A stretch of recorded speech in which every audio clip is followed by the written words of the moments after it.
Mizuki Ashia's hair fell in uneven clumps onto the floor as she cut it herself, her movements careful but resolute. Across from her, Julia Maxwell watched with visible unease, her concern growing with every snip of the scissors. Mizuki remained focused, unfazed by the repeated worries directed at her. She had already finalized the transfer paperwork, chosen her new school, and secured her place. Convincing her parents to let her leave the country had been the most difficult obstacle, and now that it was done, there was no room for hesitation. The decision to move across the ocean had not been made lightly. All of it was driven by a single person. Whether that made the boy fortunate or burdened was impossible to tell. By the time Mizuki arrived in Japan, reality wasted no time catching up with her. She found herself sprinting through crowded streets, narrowly avoiding collisions as she rushed forward. Apologies spilled from her instinctively as she wove past strangers. Upon reaching Osaka Private High, she dashed through the gate and into the building, her mind fixed on locating Class 1C. Her hurried steps echoed down the hallway until she collided with someone head-on. The impact sent her stumbling, and the boy she had bumped into instinctively helped her regain her balance. His casual remark about her appearance struck her with immediate panic. The risk of being discovered was ever present, and she could not afford attention. In her haste to escape, she abandoned her bag behind, offering only the excuse of being late before disappearing down the hall. She burst into the classroom moments later, visibly flustered. Her arrival drew attention, but the teacher quickly moved things along. Her introduction followed without incident, and she was presented to the class as Ashia Kun, a transfer student from America. The reaction was immediate and enthusiastic. Her relief was short-lived. The same boy from the hallway appeared at the classroom door and wordlessly returned her forgotten bag by placing it on her head. The realization hit her instantly. Izumi Sano stood right in front of her. The very person she had crossed an ocean for was now in the same room, casually re-entering her life. During the break, Mizuki observed her surroundings carefully. She had prepared herself mentally for attending an all-boys school, but experiencing it firsthand was overwhelming. The energy, the noise, the constant movement, it was far more intense than she had imagined. Still, she felt fortunate. Being in the same class as Sano felt like a small miracle. When she approached him, her sudden and poorly timed declaration drew immediate attention. The reaction from the class was swift, filled with teasing and laughter.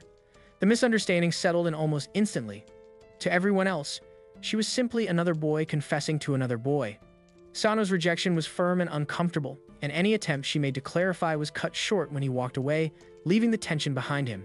Despite the embarrassment, Mizuki refused to be discouraged. She had not come this far to turn back. While most of the class viewed her behavior as strange, Shuichi Nakatsu found it amusing. He took interest in her boldness, noting that he had never seen anyone confess so quickly after transferring. Mizuki downplayed the incident, insisting she was only trying to make friends, though her concern about Sano's reaction lingered. Nakatsu brushed off her worries easily. He introduced himself with confidence, boasting about his speed and reputation as a forward on the soccer team despite being a first year. After classes ended, Nakatsu took it upon himself to guide Mizuki to the dorms, explaining that they were both assigned to Dorm 2. The school's 3-dorm system made sense given the number of students enrolled on athletic and academic scholarships. Nakatsu proudly counted himself among them, having entered through soccer. His curiosity about her life abroad quickly surfaced, leading to assumptions that left Mizuki visibly uncomfortable. Before the conversation could spiral further, Dr. Hokuto Umeda appeared suddenly, physically correcting Nakatsu and reprimanding his misunderstanding. Known among the students as a sadistic presence, the doctor greeted Mizuki with mild interest, clearly scrutinizing her more closely than others had. He mentioned having heard about the transfer student before casually leaving, suggesting a visit to the infirmary if needed. At the dorms, Mizuki's excitement returned briefly when she spotted Sano's name on a mailbox. That excitement quickly turned to shock when she realized they were sharing a room. Nakatsu commented on Sano's displeasure at losing his private space, explaining that he had been sulking over the inconvenience. He reassured Mizuki that sharing a room would become normal soon enough. Taiki Kayashima, Nakatsu's roommate, appeared suddenly and startled Nakatsu. Taiki already knew Mizuki's name, which struck her as odd. As they continued walking, Mizuki was suddenly tackled by a dog named Yujiro. The owner apologized profusely, but Nakatsu found the behavior strange, noting that Yujiro was usually only friendly toward girls.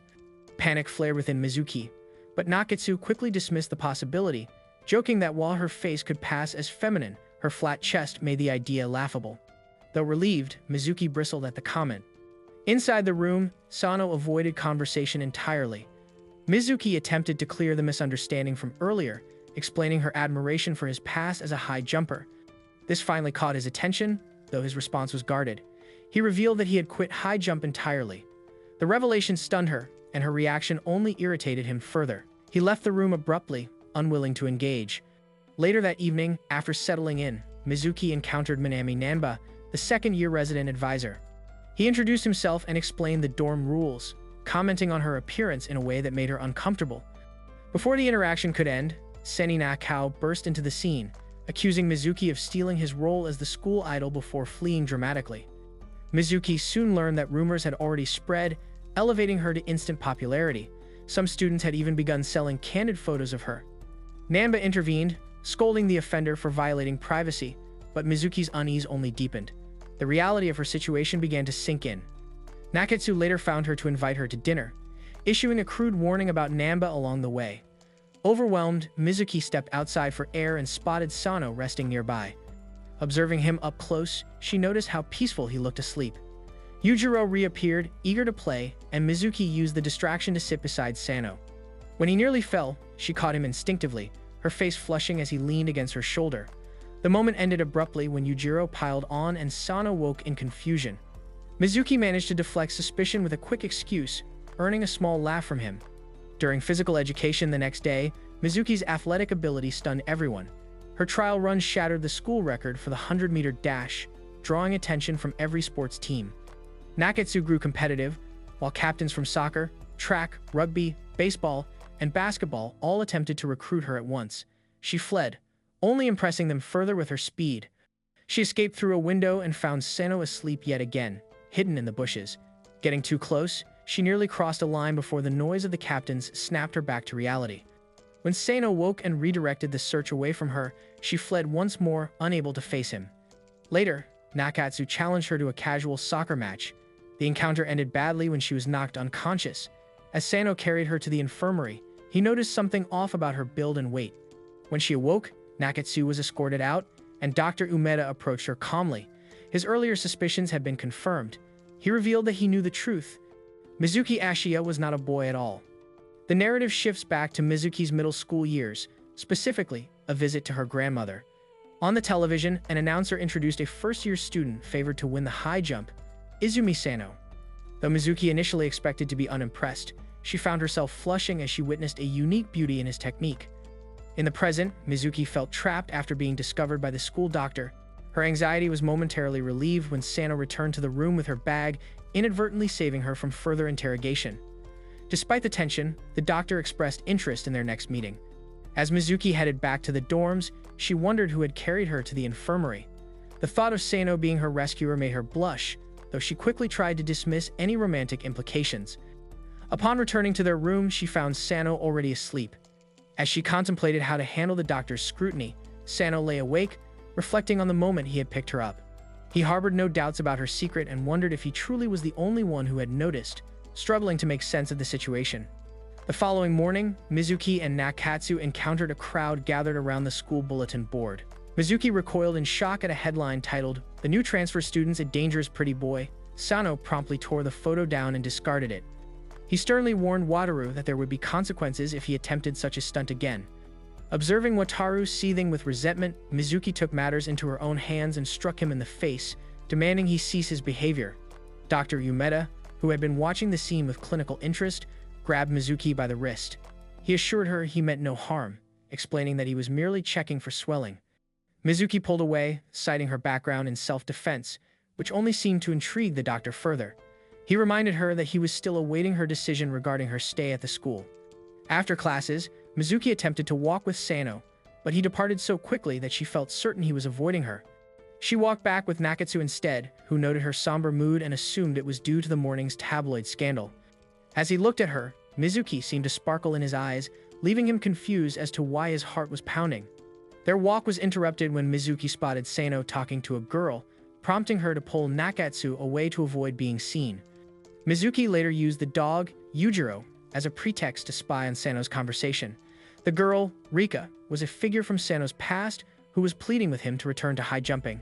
She believed his passion remained, despite a past accident. Sano denied her claims, insisting his leg was fully healed and that quitting was his own choice. However, Rika remained convinced that he had only been injured because he was protecting her. The stakeout ended abruptly when Yujiro barked and dragged a mortified Mizuki into the open. She feigned an excuse about the dog's erratic behavior and made a quick exit. Though she initially worried that Sano and Rika were a couple, she felt a deeper sadness over how little she knew about Sano's past or his accident. When Sano caught up to her on the way to dinner, she tentatively asked about the girl. Sano clarified that Rika was simply the manager of his middle school track team. Mizuki was also surprised to see the bond between Sano and Yujiro. Sano explained that he had rescued the dog from being taken to a shelter after the original owner's new husband refused to keep him. This explained Yujiro's general distrust of men, making his affection for Sano all the more significant. When Mizuki confronted Sano about his avoidant behavior, he struggled to explain that he simply didn't know how to interact with a girl. Before the conversation could deepen, Sano had to lunge forward to pull Mizuki out of the path of a vehicle. Pinned against a wall in his arms, Mizuki felt a surge of determination. She didn't want to be apart from him. Mizuki finally revisited Dr. Umeda to give him her answer. Outside the office, she met Rika again, who shared that she had been discussing Mizuki with Sano. Rika laughed off the idea of being Sano's girlfriend, though she admitted she wouldn't have minded dating him in middle school. She then asked Mizuki for a favor, to convince Sano to meet her one last time. During dinner, Mizuki relayed the message that Rika would be waiting by the park.